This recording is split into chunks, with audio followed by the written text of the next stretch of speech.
Assalamualaikum warahmatullahi wabarakatuh. Halo adik-adik mahasiswa, bagaimana kabarnya? Ketemu lagi hari ini dengan saya Binta Astuti. Kali ini dalam mata kuliah analisis struktur yang akan membahas tentang beberapa contoh kasus atau contoh soal penggunaan metode integrasi ganda untuk menyelesaikan perhitungan defleksi dan rotasi. Mari kita langsung mulai dengan kasus yang pertama. Nah, di dalam slide ini ada sebuah contoh kasus balok menerus ABC dengan beban titik ada di ujung C, bentang AB-nya adalah 2A, bentang BJ-nya adalah A. Jadi ini sedikit berbeda dengan contoh yang kita kerjakan pada minggu sebelumnya, di mana hanya ada satu bentang, tetapi di dalam contoh soal kali ini ada dua bentang. Nah, pertanyaannya adalah tentukan the equation of elastic curve, itu adalah persamaan kurva elastik, kemudian slope itu adalah rotasi gitu ya, dan displacement adalah lendutan atau yang kita sebut sebagai do atau V kecil gitu ya. Oke, slope ini adalah rotasi, kemudian ini do atau V. Bagaimana langkah menyelesaikannya menggunakan metode integrasi ganda? Kita lihat pada slide berikutnya. Nah, apa saja yang harus kita lakukan? Nah, tentu saja yang pertama, Anda ketika melihat struktur seperti ini dibebani pada ujung C dengan beban sebesar P, maka struktur ini akan memiliki kurva elastis yang bisa kita asumsikan berbentuk seperti pada garis putus-putus berwarna merah itu adalah kurva elastisnya. Nah, kemudian langkah selanjutnya apa? Anda bisa menghitung reaksi tumpuan. Tentu saja di dalam mata kuliah statika, Anda sudah mahir menghitung reaksi tumpuan. Biasanya Anda dengan 3 persamaan gitu ya, sigma momen sama dengan 0, sigma gaya arah horizontal sama dengan 0, kemudian sigma gaya arah vertikal sama dengan 0 gitu ya. Kemudian Anda bisa mendapatkan reaksi tumpuan di A, P per 2, reaksi tumpuan di B, 3P per 2. Nah, kemudian jika ini sudah Anda dapatkan, Anda bisa menghitung gaya geser atau SFD. SFD-nya sangat mudah sekali ya. Tadi reaksi tumpuan di A itu arahnya ke bawah, yang di B arahnya ke atas, berarti yang di titik A ini langsung ke bawah ini ya. Kemudian datar karena tidak ada gaya yang bekerja, kemudian di B naik sebesar 3P per 2, kemudian datar lagi dan turun sebesar P sampai ke 0. Jangan lupa tandanya untuk di bentang yang AB adalah negatif, bentang BC adalah positif. Oke, kemudian nilai V-nya adalah minus P per 2 di A, kemudian di B juga minus P per 2, naik sejauh P, turun, kemudian di titik C turun menjadi 0. Setelah itu kita gambarkan BMD-nya. BMD-nya seperti ini gitu ya. Dengan titik momen maksimum ada di titik B, besarnya berapa? Besarnya minus P dikalikan A. A adalah lengan momennya, P adalah bebannya. Kemudian di dalam struktur ini karena kita memiliki dua bentang, maka kita membedakannya menjadi X1 dan X2 gitu ya. X1 untuk bentang yang pertama dihitung dari kiri, kemudian X2 untuk bentang BC gitu ya, dihitungnya titik nolnya ada di titik B. Kemudian kita cari bagaimana persamaan garis miring dari BMD yang ada di sini gitu ya.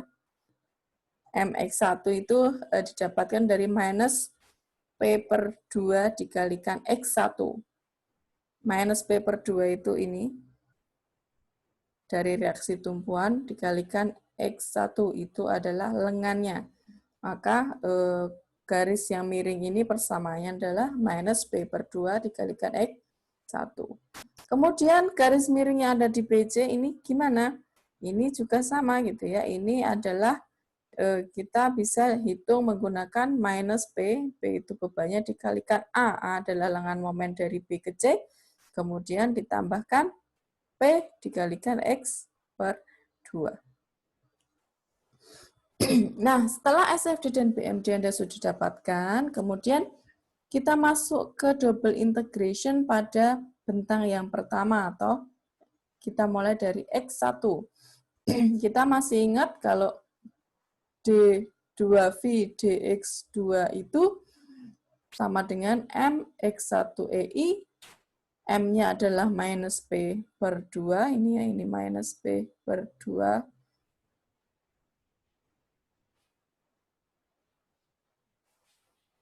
XI dibagi dengan EI. Kemudian Anda integralkan satu kali, dapat dV1 dx1 sama dengan integral M per EI dx gitu ya. Nah, ini diintegralkan menjadi minus 1/4 Px1 kuadrat dibagi EI ditambah konstanta C1. Ini kita dapatkan persamaan 1.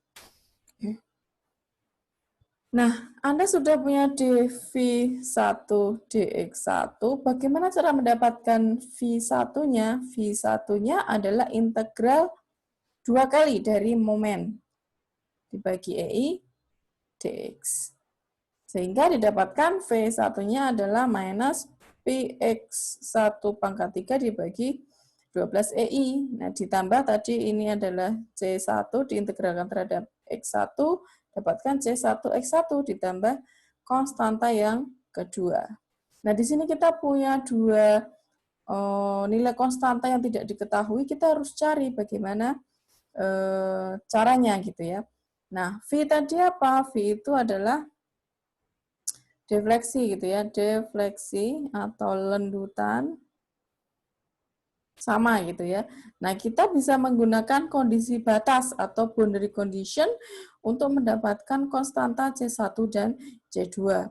Nah, yang pertama kita gunakan ini V1 atau defleksi yang pertama pada saat X1 sama dengan 0. X1 sama dengan 0 itu di mana? X1 sama dengan 0 itu adalah nih, di titik A atau di tumpuan. Nah, pada saat X1 sama dengan 0, Anda masukkan ini X1 sama dengan 0, ini X1 sama dengan 0, sehingga didapatkan C2-nya juga sama dengan 0 gitu ya. Ini kan 0. Sehingga C2 sama dengan 0. Nah, kalau C2 sama dengan 0, kita bisa cari C1-nya berapa gitu kan. Nah, kita bisa gunakan asumsi yang kedua. Pada saat lendutan 1 sama dengan 2A, lendutan 1 sama dengan 2A itu di mana? Di titik B. Ini di titik B. Yang pertama tadi di titik A. Nah, pada saat di X1 sama dengan 2A, karena dia adalah tumpuan, maka lendutannya juga 0. Kemudian kita bisa masukkan gitu ya, X1-nya kita ganti menjadi 2A. Berarti persamaannya ini kita ubah menjadi P1-nya sama dengan 0, ini minus P, X1-nya diganti 2A pangkat 3 dibagi 12 EI ditambah C1 dikalikan X1-nya adalah 2A. Sehingga C1-nya kita bisa dapatkan PA pangkat 2 dibagi 3E.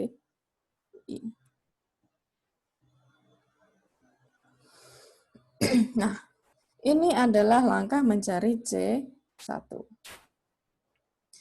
Oke, kita lanjutkan lagi.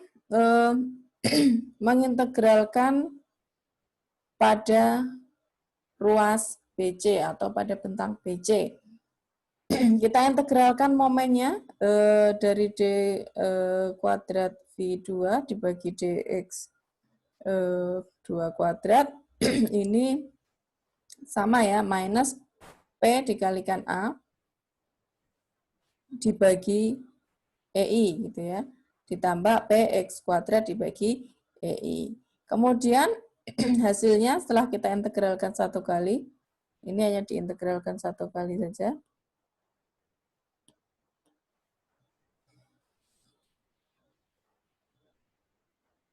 PA dibagi EI minus diintegral terhadap X2, berarti minus PA X2 dibagi EI. Kemudian PX 2 dibagi EI adalah setengah PX 2 kuadrat dibagi EI. Dan jangan lupa konstanta C 3. Kemudian untuk mencari defleksi, persamaan defleksinya atau V2-nya bagaimana? Kita integralkan sekali lagi gitu ya. Nah, ini kita integralkan sekali lagi.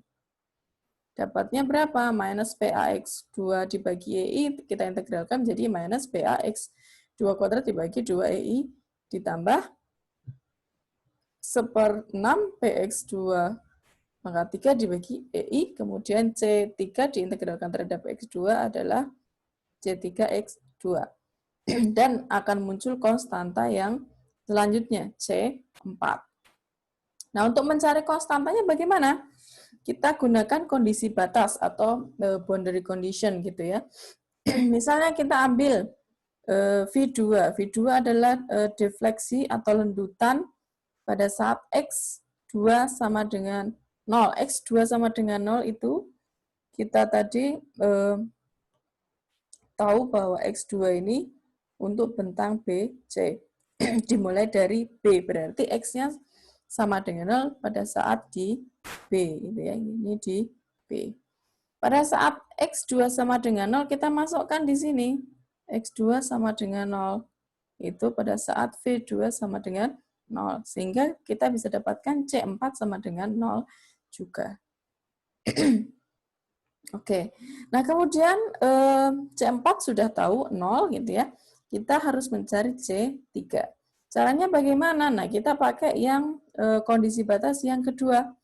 Pada saat turunan pertama dari lendutan yang pertama, dV1 dibagi dx1, pada saat x1 sama dengan 2a, artinya ini di titik B. Itu sama dengan d V2 dibagi dx kuadrat pada saat x2 sama dengan 0. X2 sama dengan 0 juga di titik B. Nah, kita cari turunan pertama V1 di X1 sama dengan 2A itu harus sama dengan D V2 dibagi dx kuadrat pada saat X2 sama dengan 0 atau di titik B. Sehingga kita bisa dapatkan nilai C3 itu adalah minus 2 PA kuadrat dibagi 3EI. Oke, setelah C3 kita dapatkan, kemudian kita bisa mencari defleksi dan rotasi pada titik C. Caranya bagaimana? Kita tinggal masukkan rumus saja gitu ya. Rumus VC. VC itu adalah minus PA pangkat 3 pada saat X2 sama dengan A gitu ya. Kita ambil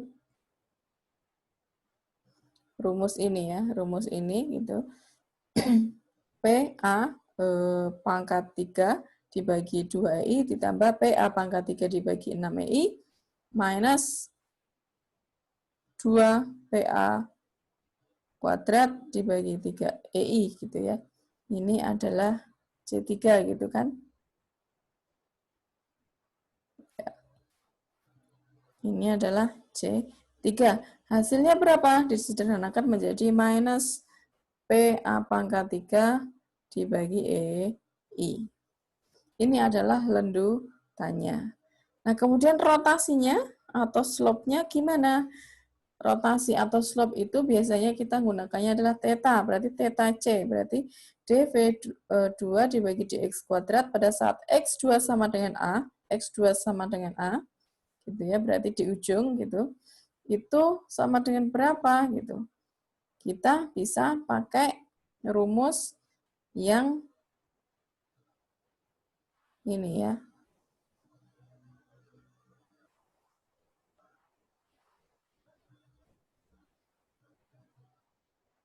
Oke, berarti minus PA kuadrat dibagi EI ditambah PA kuadrat dibagi 2EI minus 2 PA kuadrat dibagi 3 EI. Kita sederhanakan hasilnya adalah minus 7 PA kuadrat dibagi 6 EI. Ini adalah rumus untuk defleksi dan rotasi di titik C.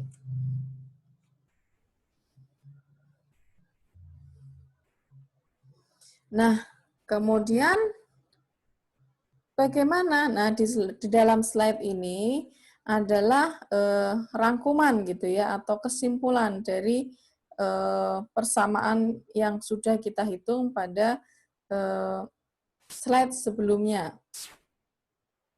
Nah, tadi kita sudah dapatkan, ini hanya ditulis ulang saja gitu ya, nilai dV1, dx1 itu berapa. Ini ya, kita tulis ulang saja. Minus PX1 kuadrat dibagi 4EI ditambah C1. C1-nya tadi sudah tahu, PA kuadrat dibagi 3EI. Kemudian V1 atau lendutan. Berarti yang ini rotasi ya, rotasi, ini defleksi. Lendutan yang pertama itu minus PX1 pangkat 3 dibagi 12EI ditambah C1, C1-nya itu PA kuadrat dibagi 3 X1 ditambah C2-nya 0. Kemudian di bentang yang kedua, ini adalah rotasi dV2 dx2 itu adalah minus PA dikali X2 dibagi I ditambah PX2 kuadrat dibagi 2I ditambah C3. C3-nya minus 2PA kuadrat dibagi 3EI. Kemudian untuk defleksi atau lendutan, defleksi di bentang yang kedua persamaannya bagaimana? Minus PA X kuadrat X2 kuadrat dibagi 2EI ditambah PX 2 pangkat 3 dibagi 6EI ditambah C3X2 dengan C3-nya adalah minus 2PA kuadrat dibagi 3I ditambah C4. Nah, ini adalah persamaan yang tadi ditanyakan gitu ya, yang harus Anda cari gitu. Nah, jangan lupa ketika Anda mendapatkan soal seperti ini, selain Anda menghitung persamaannya, persamaan rotasi, defleksi, ini rotasi di bentang yang pertama gitu ya, ini yang pertama, ini yang kedua, ini yang kedua. Selain itu, Anda juga harus menggambar diagramnya gitu ya. Jadi yang pertama Anda harus gambarkan strukturnya gitu, strukturnya. Kemudian sekalian dengan kurva elastisnya yang berwarna merah, sekalian dengan sudutnya gitu ya, ada theta A itu rotasi di A dan rotasi di C. Kemudian setelah strukturnya sudah Anda gambarkan apa lagi? SFD-nya. Selain itu BMD-nya. Nah, setelah itu, nah ini diagram rotasi gitu ya. Diagram rotasi. Kemudian yang terakhir adalah diagram defleksi. Nah, seperti ini kalau Anda mengerjakan soal untuk menghitung rotasi dan defleksi, jawaban lengkapnya ada seperti pada contoh di dalam slide ini gitu ya. Oke, ini adalah pembahasan untuk contoh kasus yang pertama. Kita akan lanjutkan bagaimana menyelesaikan kasus yang lain gitu ya. Masih balok menerus dengan beban merata gitu ya, berbeda seperti yang tadi hanya beban terpusat, ini beban merata sebesar 1 kN per meter. Kemudian bentang AB-nya 3 meter, bentang BC-nya 1 meter. Nah, yang ditanyakan di sini adalah slope at support, berarti rotasi pada tumpuan. Kemudian maksimum deflection of the beam, berarti defleksi maksimum gitu ya.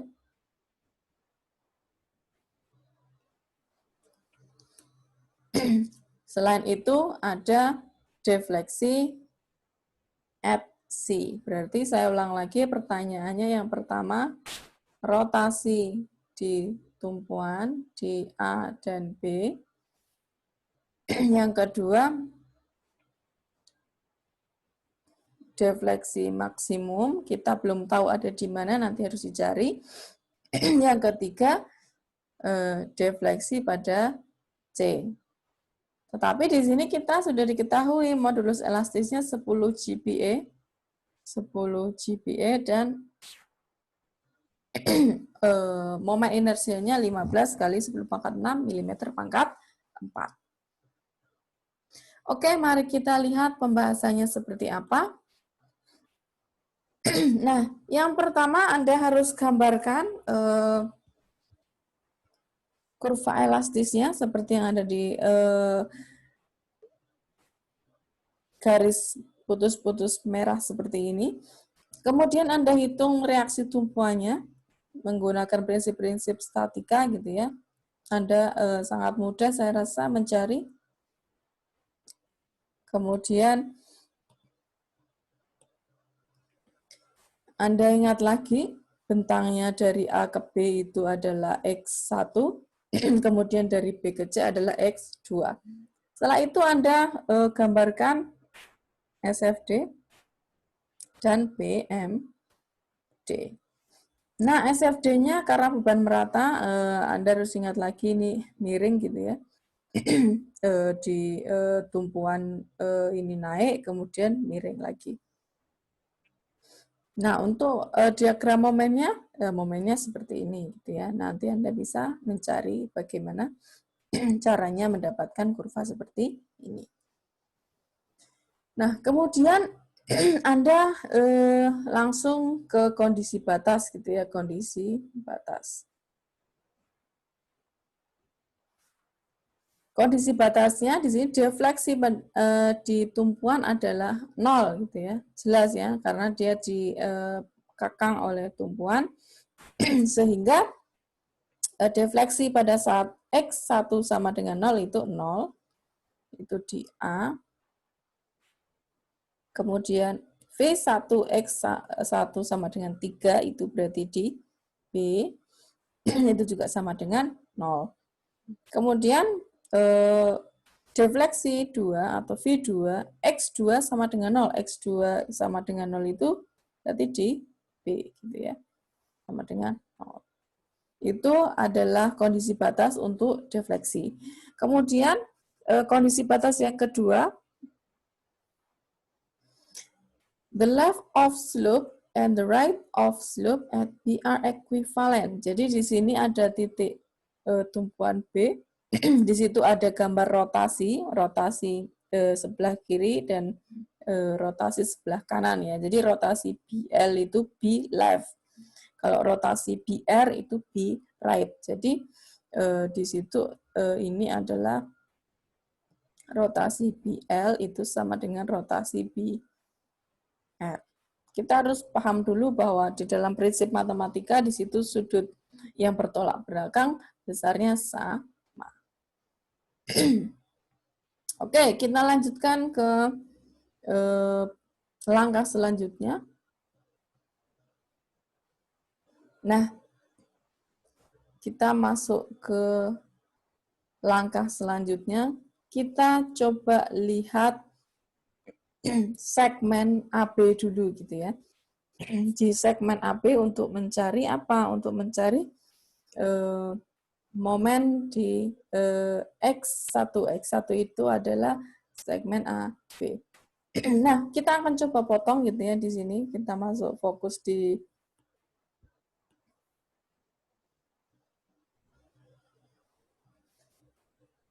dalam potongan ini. Nah, ketika kita memotong seperti itu, kita mengasumsikan pada saat dipotong akan muncul momen X1 gitu ya dengan V atau gaya geser X1.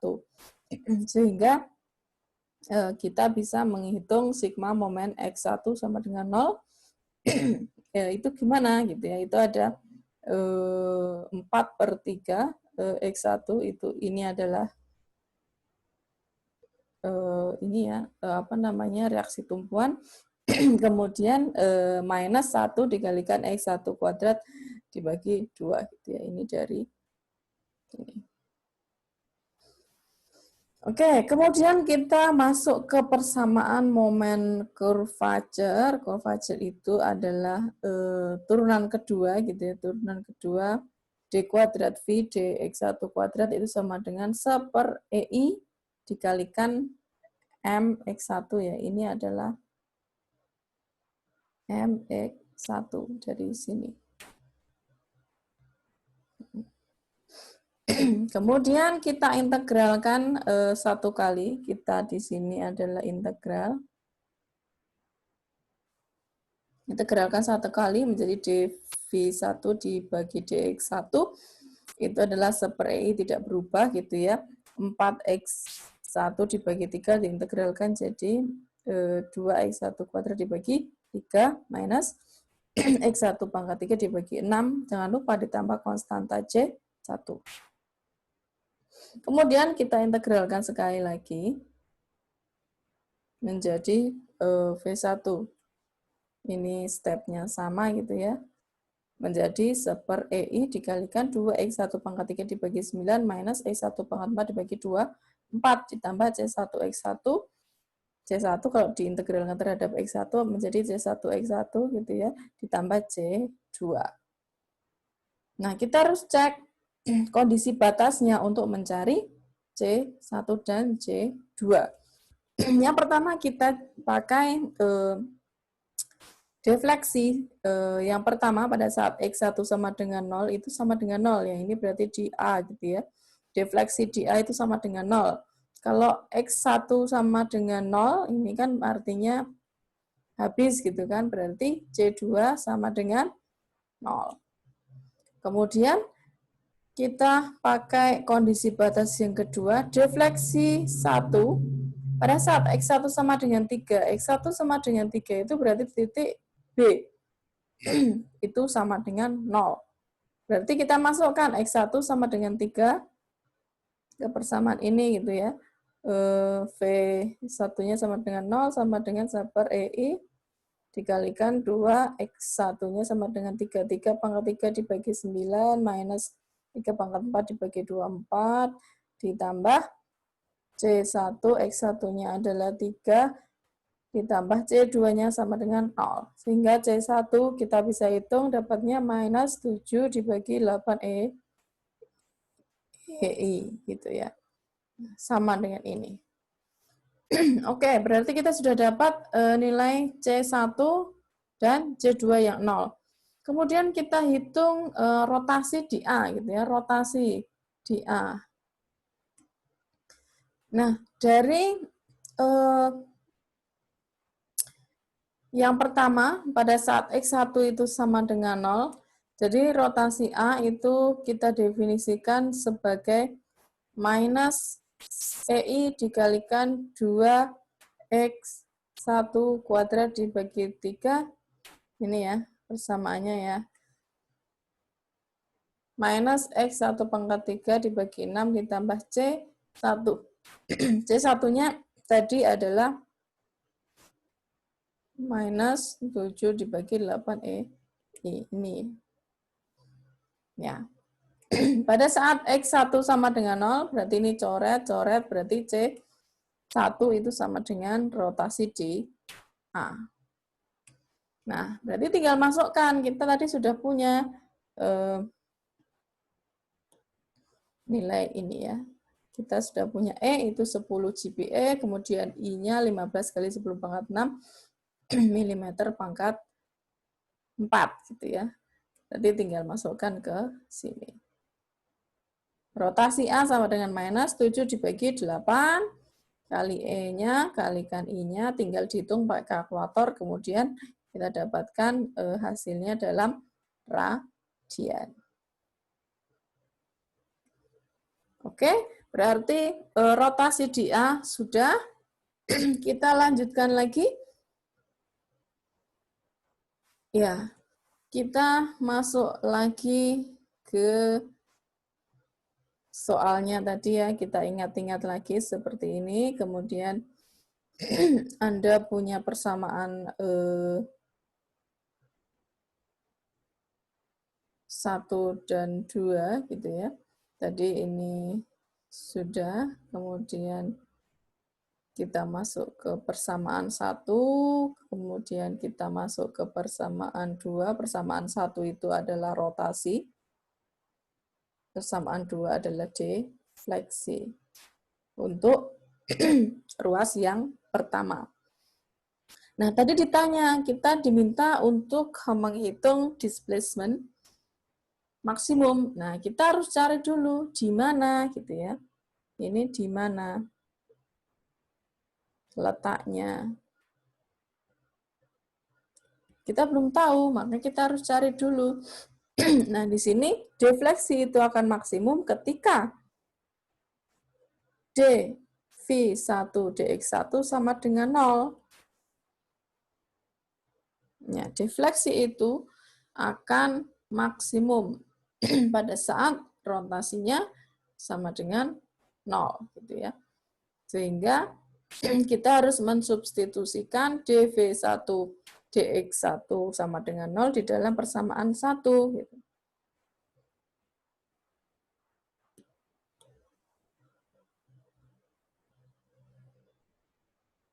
Persamaan 1.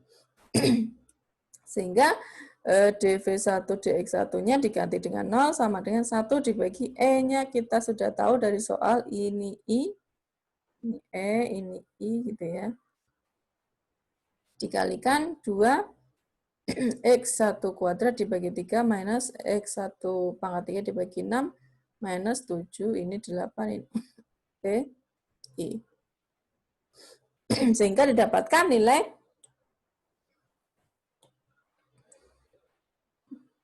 X1 itu sama dengan 1,427 meter. Berarti tinggal ini dihitung pakai kalkulator gitu ya, kalkulator. Ini adalah letak displacement maksimum. Nah, kalau kita sudah tahu letaknya atau X1-nya, kita tinggal masukkan ke dalam persamaan 2 gitu ya.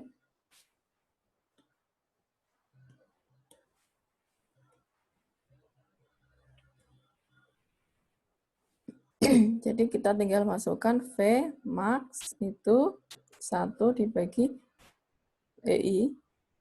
E-nya adalah berapa? 10 kali 10 pangkat 6. I-nya adalah 15 kali 10 pangkat 6.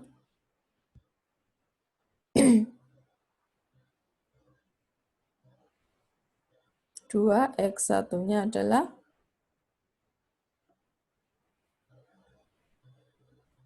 gini, kemudian ini 1,427 dibagi 24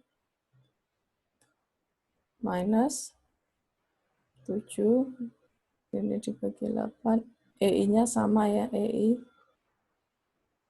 kali X1. X1-nya adalah 1,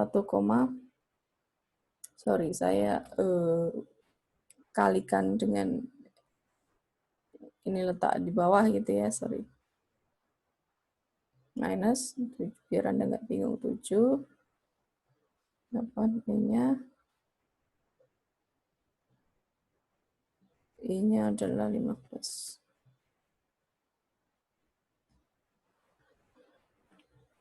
dikalikan 1,427. Nah, Anda tinggal hitung pakai kalkulator, hasilnya adalah minus 5,171 mm. Nah, sudah dapat Anda sudah dapat nilai displacement maksimum. Oke, selanjutnya kita lihat di segmen BC gitu ya, segmen BC.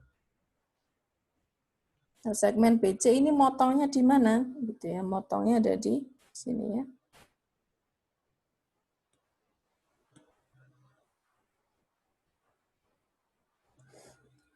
Yang motong di situ.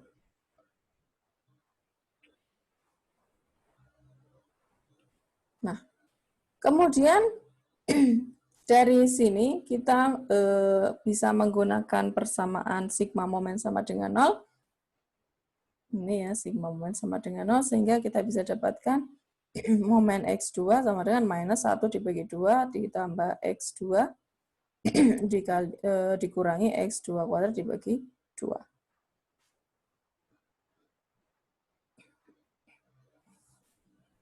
Kemudian kita cari persamaan momen curvature-nya D kuadrat V2 dibagi DX 2 kuadrat itu sama dengan minus sama dengan 1 dibagi EI dikalikan MX2. Ini adalah MX2. Kemudian ini diintegralkan menjadi rotasi.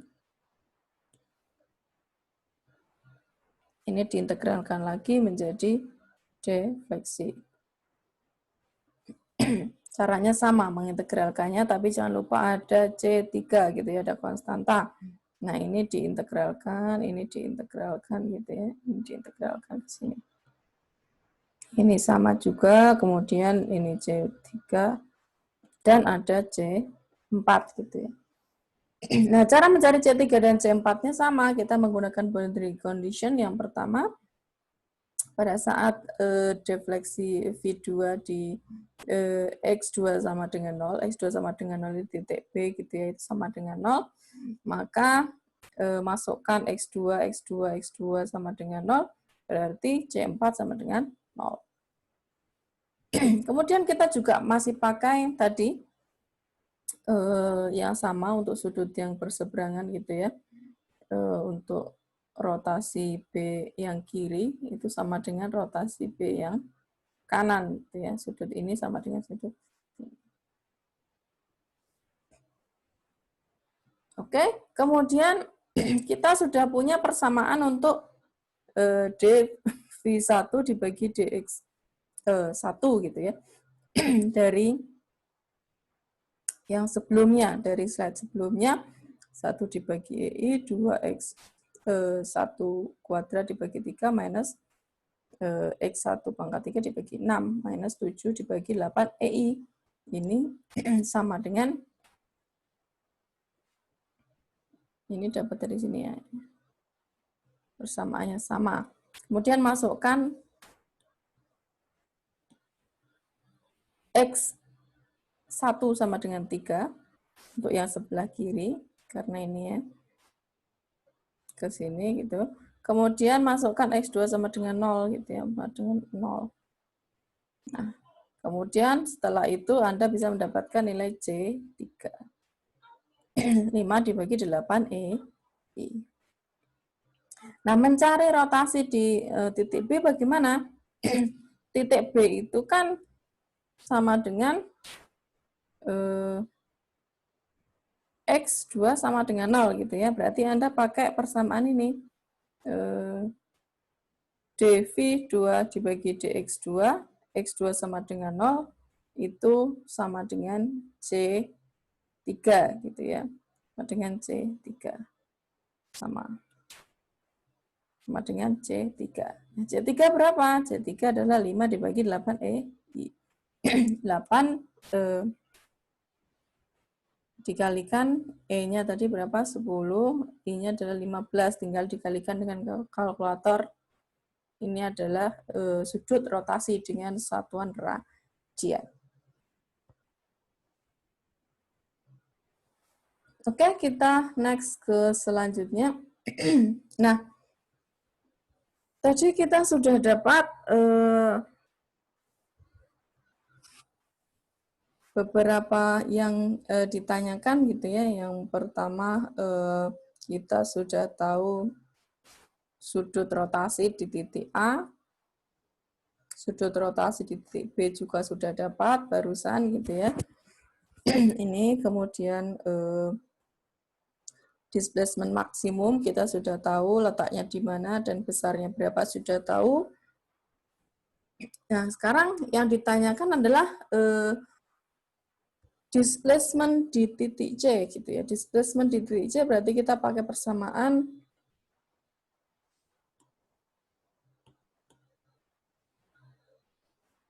defleksi di bentang BC. Tadi kita sudah punya, ini tinggal ngambil dari persamaan sebelumnya gitu ya. Ini